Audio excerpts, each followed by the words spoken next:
Hello there.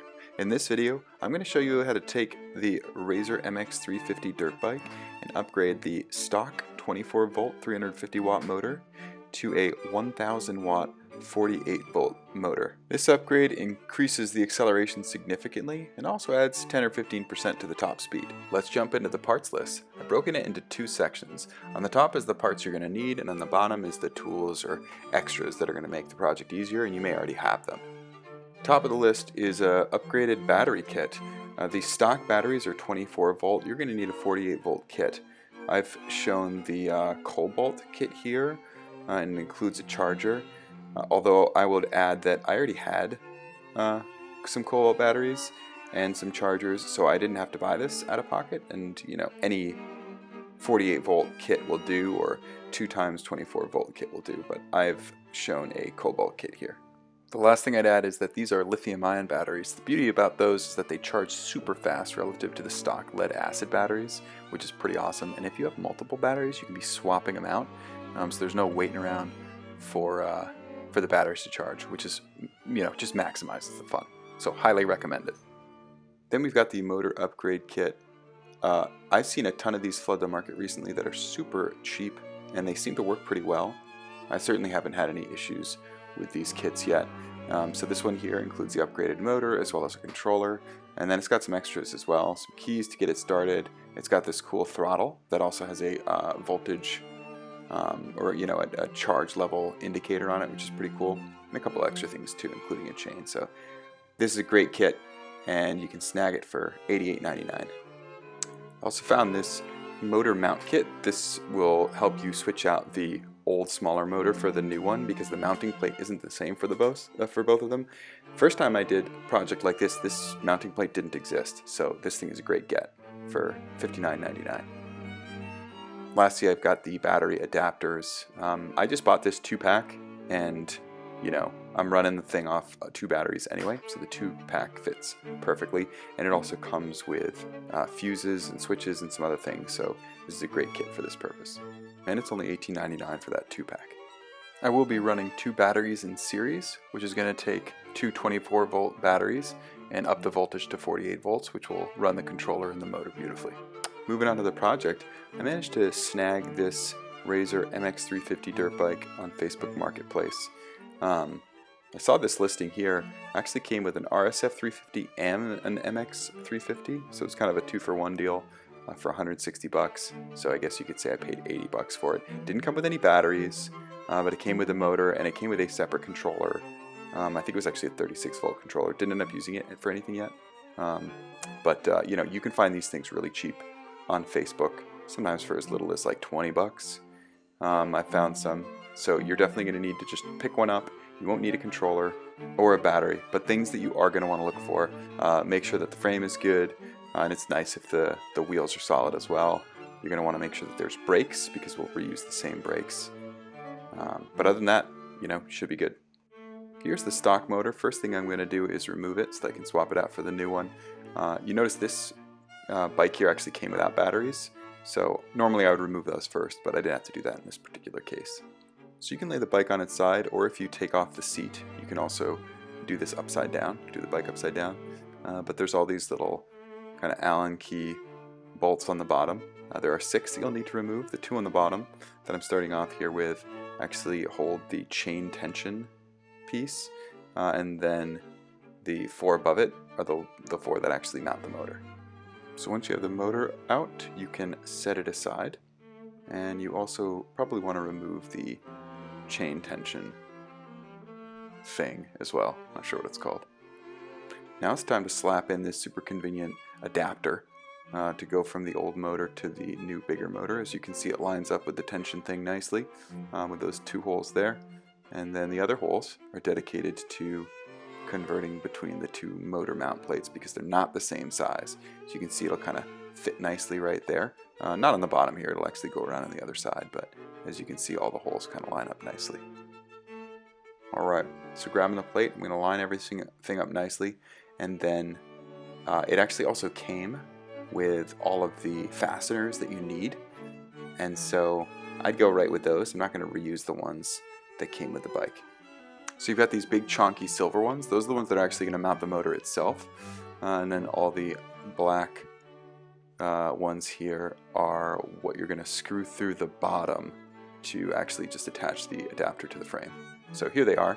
The 3 long ones are going to go where the old motor holes were, and the 2 long ones are going to go where the like tension piece went.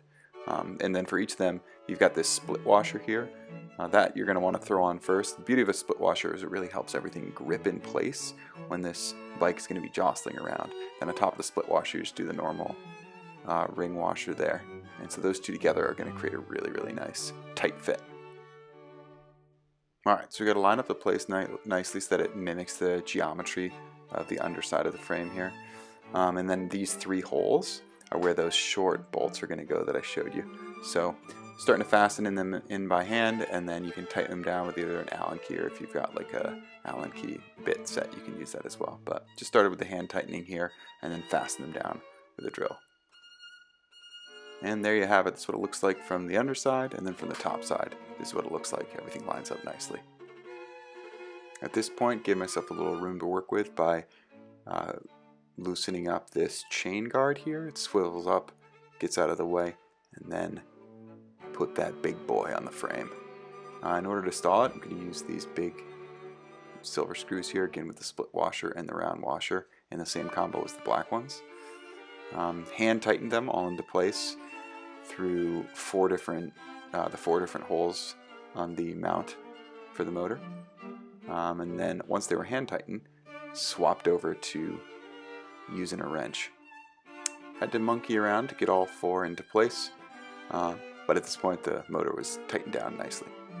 At this point I noticed too that the motor that came with the new kit had a different sprocket than the original, and so it's not going to play nice with this chain. And so just grabbing a pair of pliers and my wrench, I went ahead and loosened the nuts so that I could take the sprocket off and just actually swap it out for the sprocket that came with the original smaller motor. Takes a little bit of monkeying. Also, worth mentioning that the nut on a motor like this actually spins in the opposite direction of a normal nut. So righty-tighty, lefty-loosey, you gotta reverse it in order to get it to work. So I didn't show it here, but I threw the old sprocket onto the new motor. Here the last step is I am putting on the chain tensioner piece. So you can see I put those longer screws into place there, the 2 that I had showed originally. You can see they stick out a little bit from the frame, which is good because then this little tension guy is going to fit on there nicely. I have to admit I really had to monkey with this thing a lot in order to finally get it in place, but I was able to get it in place and tighten it down, and you can see it does appear to be working correctly, which is a good thing. At this point I did something that certainly could have done earlier, maybe should have done earlier, and it's loosen these screws in the back, and then I think there's a couple other you got to get to, but it lets you remove the seat so you get easier access to the insides of the bike. Alright, now it's time to attach the controller. Ideally you'd use some zip ties or something like that. I was running low on zip ties, so I actually used some old twist ties that were kicking around. I think they were even like second use, so ended up looking pretty ugly. So don't be like me, use zip ties or something better.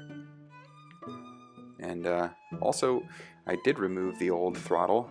You can probably continue to use it, but I really like the new one that the kit came with, so ended up swapping it out for that. I think it's going to be beautiful, and it does come with a little display to show how much charge is left in the battery, which I think is pretty cool. So the next part of the process here was figuring out how to mount the battery adapters, because I'm actually running this thing off Cobalt Power Tool lithium-ion batteries. So I just measured out a couple blocks here that ended up being the right dimension. I think they're about 2.5 inches wide, both of them, so you can see I fit 2 blocks together nicely, measured out the length, and they fit pretty snugly in there. So that's what I'm going to do to attach these battery mounts here. I'll just kind of put them side by side and drill them into place. So once I had the boards figured out, got them the right size, figured out where I was going to pre-drill, you can see I kind of chose these bolts here that I was going to use to fasten them in. And you can see there are these little holes in the bottom of the dirt bike, which I ended up using. So just pre-drilled these 4 holes. I think I actually only ended up using the top 2 because it was hard to get into the bottom 2 there. But yeah, once I pre-drilled, I then pre-drilled all the way through, and these gave me the pilot holes. And I actually drilled out a little bit wider of a gauge and then put in these nuts that'll fit the bolts that I'm going through, or that I'll send through. And that ended up, I think, being the way to go. So you can see I then drove the bolts right through into those nuts that were sitting on the other side of the wood, and that's going to hold everything in place nicely. And it ended up working pretty well. I did a little bit of trial and error. If I could go back in time, I might do one block or a different solution, but this worked okay. And then, yeah, it was a little tricky to work. I needed to make sure that I wasn't going to hit the nuts and bolts, but you can see I drilled through this plastic adapter piece, and I actually used these wood screws to fasten it into place. So put 2 holes through it, and then 1 screw in the front, 1 screw in the back.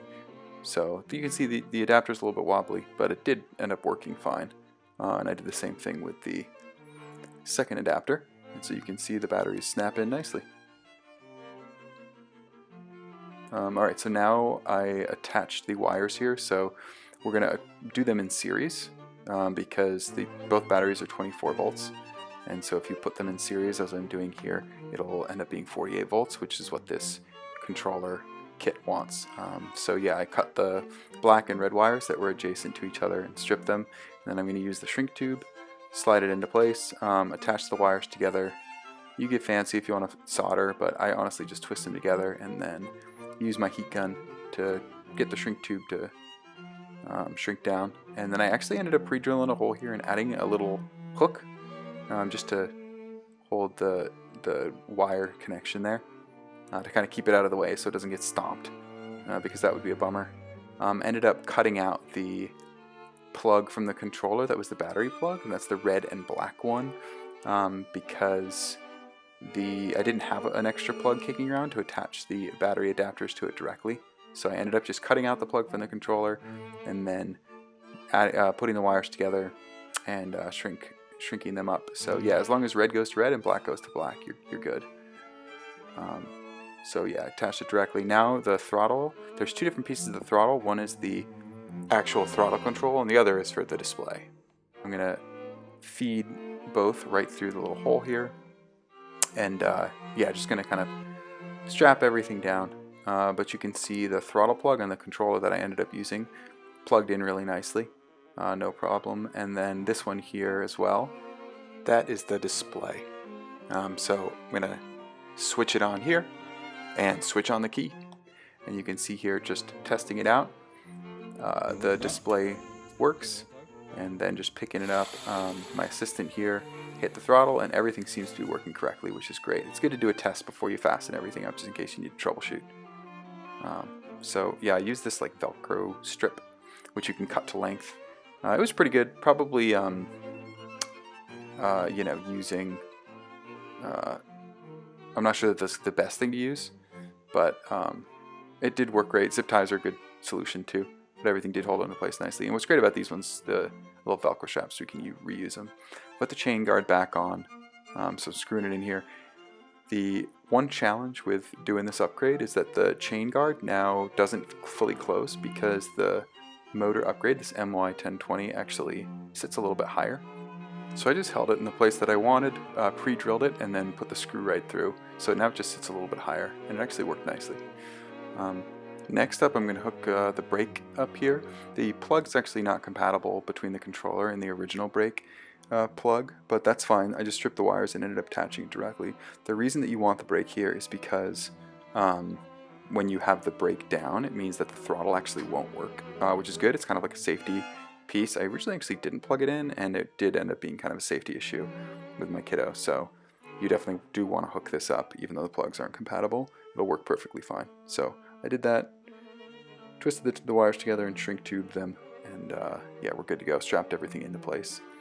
Put the back cover back on, and then just, you know, screwed it into place as it was originally, and now this thing's ready to go. Can I go? Yeah. Oh, wow. As you can see, it is way more powerful than the original. So my assistant here flipped it over on the first try. So we talked through how to ease onto the throttle, which is definitely important to do because this thing's much more powerful.